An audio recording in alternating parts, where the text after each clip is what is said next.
இணைந்திருக்கிறோம் நேயர்களே, வணக்கம். தமிழ் ஒலி நிகழ்ச்சியுடைய தலைப்பு பகுதியிலே சந்தித்திருக்கிறோம். தலைப்பு பகுதியில் இன்றைக்கு என்ன விடயம் பதிக்கப்போம்னா, இன்றைக்கு உலக வைத்திய தினமாக இருக்கிறது. அப்ப வைத்தியத்துறை என்பதற்குள் அது ஒரு போற்றப்பட வேண்டிய துறை, உயிர் காக்கும் துறை. வைத்தியர்களை நாங்கள் பொதுவாக கடவுள்களாக பார்க்கிறோம். அது ஒரு வைத்தியத்தை தொழில் என்று கூறாமல் அது ஒரு சேவையாகத்தான். ஆசிரியர் சேவை, அதே போல வைத்திய சேவை, தாதியர் எல்லாம் சேவையாகத்தான் பார்க்கிறோம். ஏனென்றால் அது உயிர் காக்கக்கூடிய ஒரு துறை, உயிர் காப்பவர்களாக இருக்கிறார்கள். கடவுளிடம் கெஞ்சுவதை விட அல்லது கடவுளிடம் மன்றாடுவதை விட கடவுளுக்கு நிகராக வைத்தியர்களை வைத்து கூட மன்றாடி கொண்டிருக்கிறார்கள். இரண்டு பேர் தான் எங்கள் சமூகத்திலே நாங்கள் மன்றாடி பெற்றுக் கொள்ளக்கூடியதாக இருக்கிறது, அல்லது நாங்கள் நம்பிக்கையோடு இருக்கக்கூடியதாக இருக்கிறது.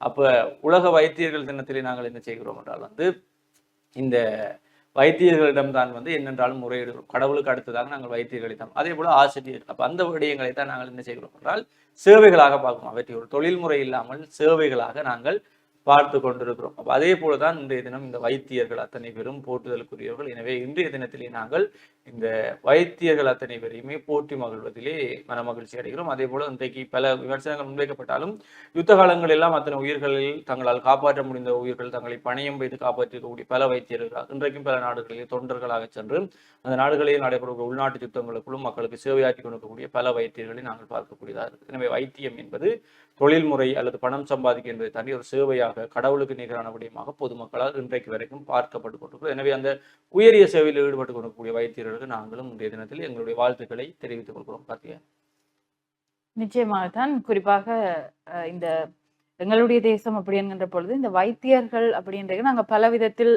நன்றி செலுத்த வேண்டிய தேவைகள் இருக்கு. அதிலும் பல வைத்தியர்களுடைய சமூக வலைத்தள பதிவுகள் அப்படி என்று பார்க்கக்குள்ள அந்த வரலாற்று சம்பவங்கள், அவர்கள் அந்த யுத்த காலங்களில் அவர்களுடைய பணிகள் எப்படி இருந்தது என்பது குறித்தும் பல விடயங்களை அவர்கள் பகிர்ந்து கொள்கின்ற பொழுது உண்மையில் இந்த வைத்தியத்துறை என்பது ஒரு போற்றுதலுக்குரிய ஒரு துறையாகத்தான் இருக்கிறது. அவர்களுக்கு உண்மையில் நாங்கள் நன்றி தெரிவிக்க வேண்டிய ஒரு கடமையும் எங்களுக்கு இருக்கிறது. ஆனாலும் சில வேளைகளில் சிலருடைய செயற்பாடுகள் ஒட்டுமொத்தமாக ஒரு துறையை பாதிக்கக்கூடியதாக இருந்தாலும் இந்த வைத்தியத்துறை என்பது ஒரு மேன்மையான துறையாகத்தான் இருக்குது. ஹரிஹரன், நிச்சயமாக அப்படி இருக்கும் பொழுது இன்றைக்கு இந்த வைத்தியர் நாளாக எங்கே கொண்டாடப்படுகிறது என்றால் இந்தியாவுடைய தேசிய வைத்தியர் நாளாக இன்றைய தினம் இருக்கு. இந்தியாவிலே வைத்தியர்களுக்கு என்ற ஒரு நாளை ஒதுக்கி இந்தியாவிலே இந்தியாவர்களுடைய தேசிய வைத்தியர்களுடைய நாளாக இன்றைய நாள் அனுஷ்டிக்கப்படுகிறது.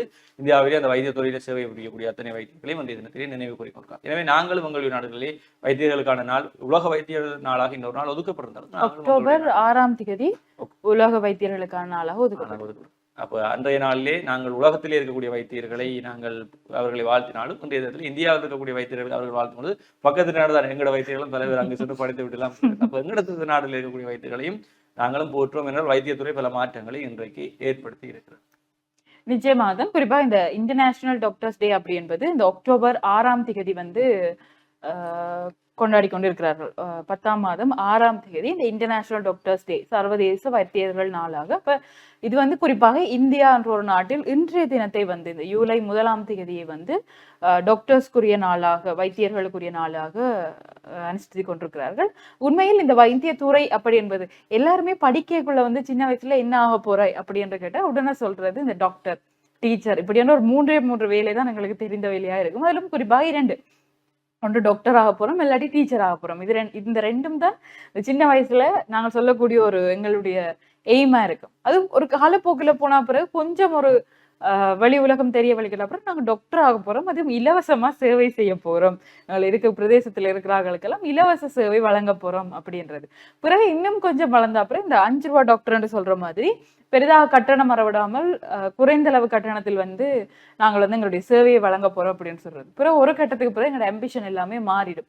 ஒவ்வொருத்தருக்கு என்னென்ன வேலைகள் இருக்கிறது என்று தெரியக்குள்ள, எங்களுக்கு என்ன பாடம் பிடிக்கிறது அப்படின்னு தெரிய வரைக்குள்ள எங்களுக்கான விருப்பங்கள் மாறும், நாங்கள் என்னவா மாறப்போகிறோம் அப்படி என்பது மாறும். குறிப்பாக எங்களை எல்லாம் கேட்டால் இந்த ஒவ்வொரு வருடத்தின் ஆரம்பத்திலையும் புதுசா வர டீச்சர்ஸ் ஆக்கள் கேட்பினோம், என்னவாக போறீங்க.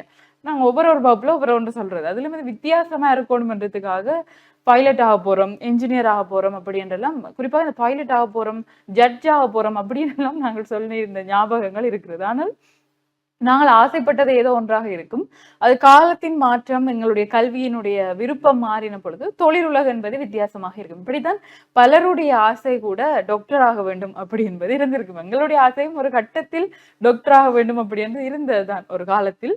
ஆனால் அந்த கனவுகள் மாறி இருக்கும். ஆனால் சிலர் அந்த கனவுகளோடு பயணித்து, நான் இதுதான் ஆக வேண்டும் அப்படி என்று அந்த பயணங்களுடைய வெற்றி படிகளில் இன்று பலர் நின்றிருப்பார்கள். குறிப்பாக இந்த மாணவர்கள் இந்த வைத்திய துறையில் சாதித்திருக்கக்கூடிய பலருடைய கனவுகள் என்று நினைவாக இருக்கிறது என்கின்ற பொழுது அவர்களுக்கு உண்மையில் வாழ்த்துக்களை தான் கூறிக்கொள்ளக்கூடியதாக இருக்கும். ஹரிஹரன். நிச்சயமாக. அப்ப இந்த வைத்தியர்கள் ஆக வேண்டும் என்ற ஆசை சின்ன வயதிலே பல பேருக்கும் இருந்தாலும், இன்றைக்கும் பல பேருக்கு வைத்தியர் ஆக வேண்டும் என்ற ஆசை வந்திருக்கு. ஏன்னா இன்றைக்கு வைத்தியரானால் பாராளுமன்றம் செல்லலாம் என்ற ஆசை கூட பலருக்கு வந்திருக்கு. அப்ப இன்றைக்கு இந்த வைத்தியராக வேண்டும் என்ற ஆசை வந்து நம்ம நல்லபடியாக வைத்தியராகுவது என்பது ஒரு சேவை, கடவுள்களுக்கு நிகராக பார்க்கப்படக்கூடியது. ஆனால் இன்றைக்கு பொதுவாக வைக்கக்கூடிய விமர்சனம் என்னவென்றால், வைத்தியத்துறை வந்து பெரும்பாலும் ஒரு வர்த்தகமயமாக்கப்பட்ட துறையாக மாறிக்கொண்டு செல்கிறது.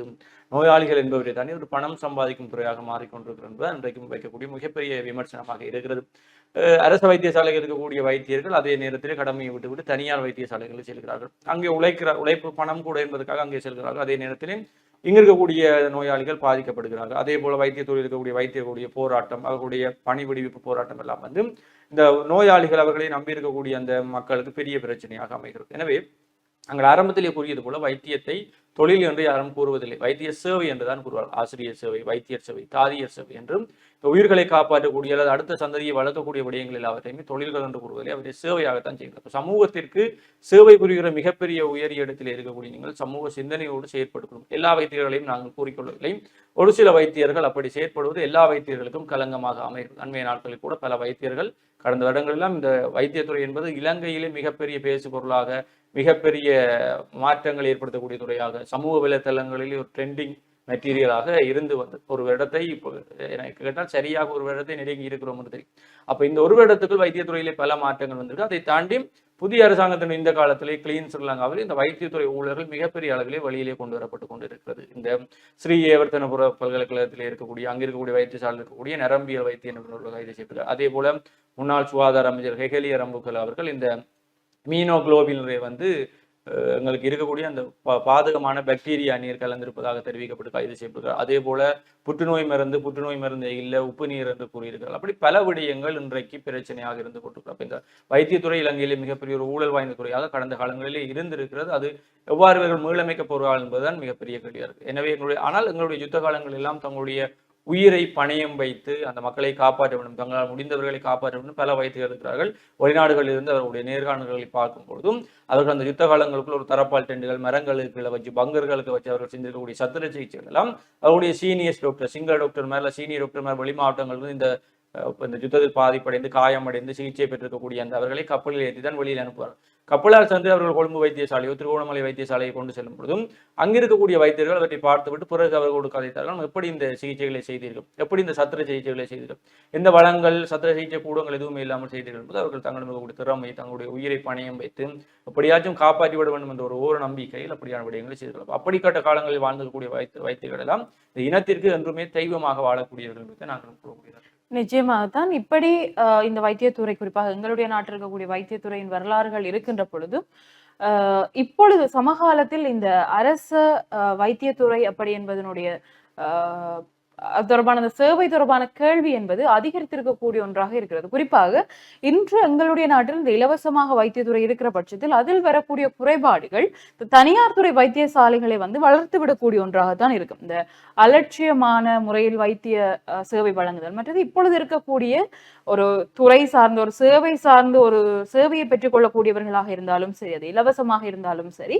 அல்லது ஒரு கட்டணம் செலுத்தி பெற்றுக்கொள்ளக்கூடிய சேவையாக இருந்தாலும் சரி, இப்பொழுது இருக்கக்கூடிய அந்த கஸ்டமர் அப்படி என்பது வாடிக்கையாளர்கள் என்பவர்கள் ஒரு தரமான சேவையை மரியாதைக்குரிய ஒரு சேவையை பெற்றுக்கொள்ள வேண்டும் அப்படி என்று எதிர்பார்க்கிறார்கள். குறிப்பாக அந்த சேவையை வழங்குபவர்களிடமிருந்து மரியாதையான முறையில் அந்த சேவையை பெற்றுக்கொள்ள வேண்டும் அப்படி என்பது.